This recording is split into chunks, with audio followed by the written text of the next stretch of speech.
Wakala wa barabara Tanzania TANROADS kwa kushirikiana na wananchi wa kata za Inyara na Iganjo zilizopo halmashauri ya wilaya ya Mbeya na jiji la Mbeya wanaopisha ujenzi wa barabara ya mchepuo wa magari makubwa ya mizigo wameunda kamati ya kufuatilia malalamiko ya wananchi waliolipwa fidia lakini bado wana malalamiko. Akizungumzia uundwaji wa kamati hizo, mkuu wa kitengo cha miradi ya maendeleo TANROADS mkoa wa Mbeya, Mhandisi Justin Mrope, ameeleza sababu za kuunda kamati hizo. Zoezi la fidia huwa ni zoezi jumuishi kuanzia mwanzo mpaka hivi tunavyoendelea.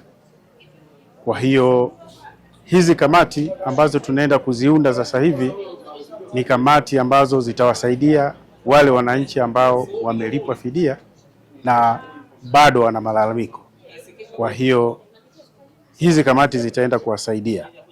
Kwa upande wake, mkuu wa wilaya ya Mbeya Solomon Itunda amesema tayari Rais wa Jamhuri ya Muungano wa Tanzania Dr. Samia Suluhu Hassan ametoa zaidi ya shilingi bilioni 27 kwa ajili ya kulipa fidia wananchi waliopitiwa na mradi huo.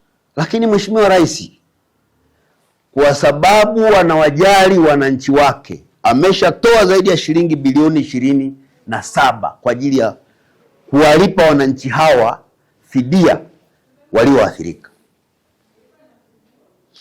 Lakini mbali na hilo, ametoa zaidi ya shilingi milioni 365 kwa ajili ya kuanza kufungua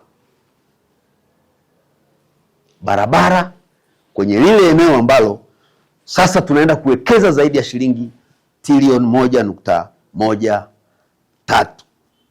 Lakini kubwa kuliko yote, kwa ajili ya kukabiliana na changamoto ya msongamano wa magari hususan malori katika jiji letu la Mbeya.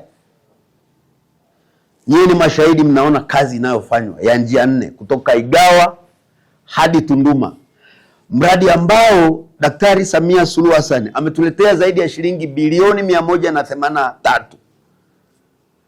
na kazi ilishaanza. Mkienda pale Uyole wameshaanza kumwaga lami wale waliopewa jukumu la kujenga ule mradi.